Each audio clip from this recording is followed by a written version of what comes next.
Hey everyone, and welcome back to Digital Sleepover. It's great to be back. We are always so excited to reconnect with all of you. Absolutely. And speaking of reconnecting, if you're new here, or even if you've been with us for a while and you just, have a few minutes while you're doing laundry or walking the dog or something, Yeah. seriously, scroll back through our past deep dives. We've covered some really interesting topics. Yeah. Everything from like the secret language of online communities Wow. to like the history of that little spinning wheel that we all hate. Oh, yeah, the loading icon. Yes, exactly. Interesting. Drives everyone crazy. Yeah. So, treat yourself. Go on a little digital detour. You might be surprised at what you find. Yeah, there's some good stuff in there. But today, Uh, we're diving into something that I think is very relatable. oh, for sure. It's something I think we've all experienced in one way or another. Yeah. And that is digital loneliness. It's a strange thing, right? Because we're surrounded by screens. We're constantly getting notifications. We have like this whole world at our fingertips. It really is. But sometimes Yeah. the feeling of genuine connection Uh. or belonging can feel kind of hard to find. Yeah, it's like we're more connected than ever, but also in some ways more isolated. Exactly. It's like the paradox of our time, right? Yeah, totally. So for this deep dive, Okay. our mission is to explore this whole idea of digital loneliness. Right. Like, why does it resonate so much with so many people? Right. And most importantly, how can we equip you with some practical strategies to actually build those authentic connections? Yes. Both online and offline. It's about building meaningful bonds in this crazy, hyper-connected world. Exactly. And we'll be sharing some of our own personal stories. Oh, yeah. A little vulnerable, maybe a little embarrassing. Sure. Hopefully relatable. Definitely. And then some actionable tips that you can actually use in your own life. Awesome. So are you ready to get started? I'm ready. Let's do it. Okay, so first of all, Yeah. what exactly is digital loneliness? Right. It sounds like one of those internet memes that became a little too real. Right, exactly. So at its core, digital loneliness is that feeling of social isolation Okay. and lack of meaningful connection, even though you're constantly connected online. So it's not about like how many followers you have or anything? No, it's not about the quantity of your interactions. It's about the quality, Okay. the depth of those connections. So like what's an example of that? Well, think about the difference between just endlessly scrolling through updates Okay. and having a real back and forth conversation with someone who really gets you. It's like being at a giant virtual party where everyone's talking but no one's really listening. Exactly. And all those likes and comments, they can feel really empty Right. if there's no real connection there. Yeah, they can feel very superficial. For sure. And the thing is, this isn't just some fleeting feeling. Hmm. Research from places like the Cleveland Clinic and articles in Psychology Today suggest that digital loneliness can have some serious negative impacts on our well-being. Like what? Well, it can contribute to increased anxiety, stress, even symptoms of depression.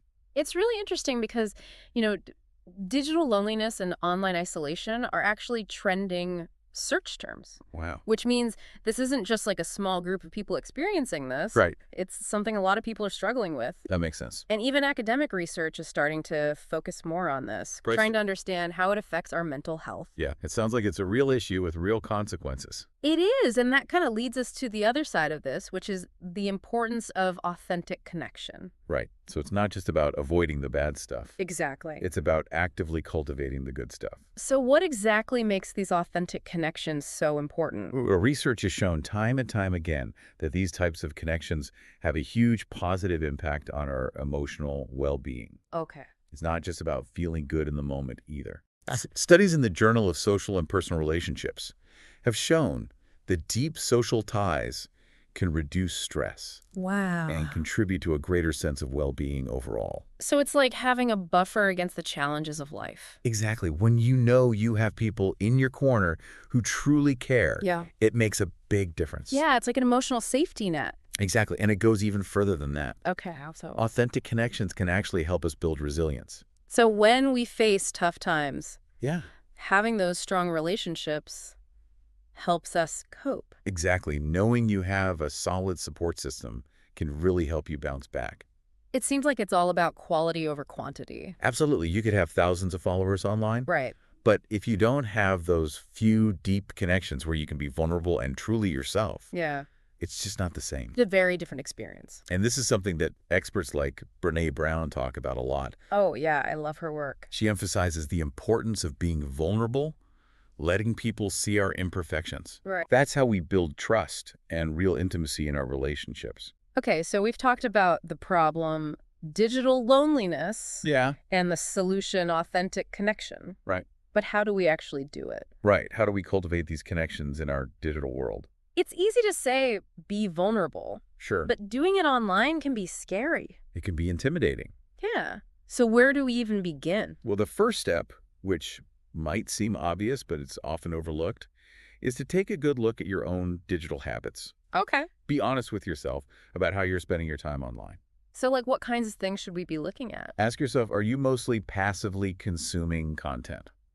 Okay. Are you just scrolling and scrolling without really engaging? Yeah. Do your online interactions leave you feeling more connected or more drained? I think I'm definitely guilty of mindlessly scrolling for hours and then feeling kind of empty afterwards. Right. It's like a digital black hole of time. It really is. Okay. So once you have a better understanding of your habits, Yeah. the next step is to diversify your digital diet. Okay, what do you mean by that? Well, think about the kinds of voices and perspectives you're exposed to online. Okay. Are you stuck in an echo chamber?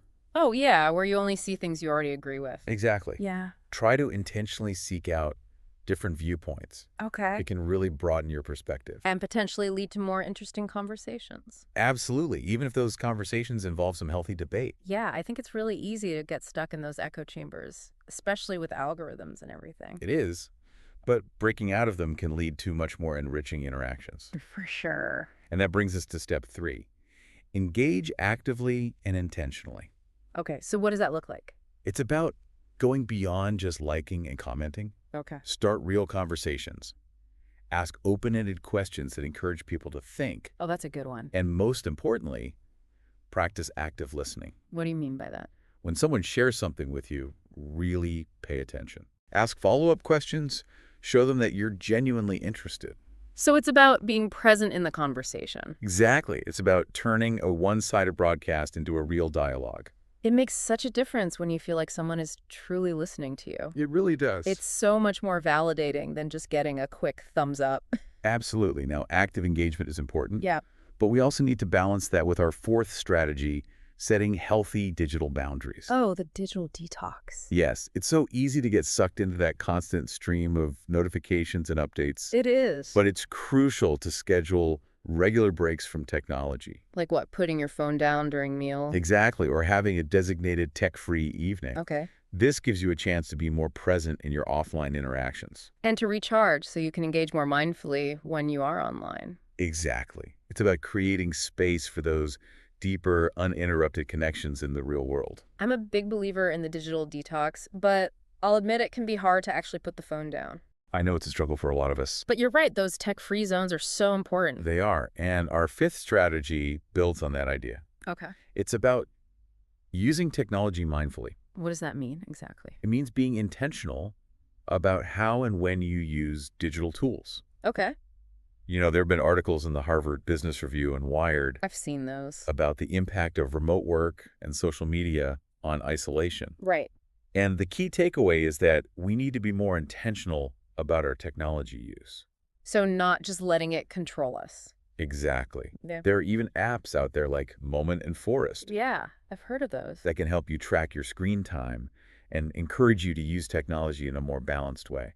It's like having a digital accountability partner. Exactly. And beyond just managing your screen time, Okay. it's also about choosing platforms that are conducive to real connections. So like what, instead of just scrolling through your main social media feed? Right. Try exploring online communities that are focused on shared interest, like Reddit, Discord, certain groups on Twitter. Those can be really good for in-depth discussions. They can, and for building relationships around things you're passionate about. I found some great online communities for my, well, let's just say slightly niche hobby, What is it? vintage board games. Oh, cool. Yeah, I know it's a little out there, I love it. but I've met some amazing people online who share that interest. That's awesome, and it's a great example of how seeking out those niche communities can lead to those genuine connections. Absolutely. And don't forget, there are tons of other resources out there that can help too. Yeah. You know, TED Talks, podcasts like Brene Brown's Unlocking Us. Oh, that's a good one. They offer so much insight into building authentic relationships, both online and offline. They do, and I think it's important to remember that this whole conversation about digital loneliness and connection Yeah. It's something we're trying to be mindful of here at Digital Sleepover, too. Exactly. For us, it's not just about sharing information. Right. It's about creating a genuine connection with you, our listener. Absolutely. We try to share our own experiences navigating the digital world. The good, the bad, and the ugly. Exactly, even the embarrassing parts.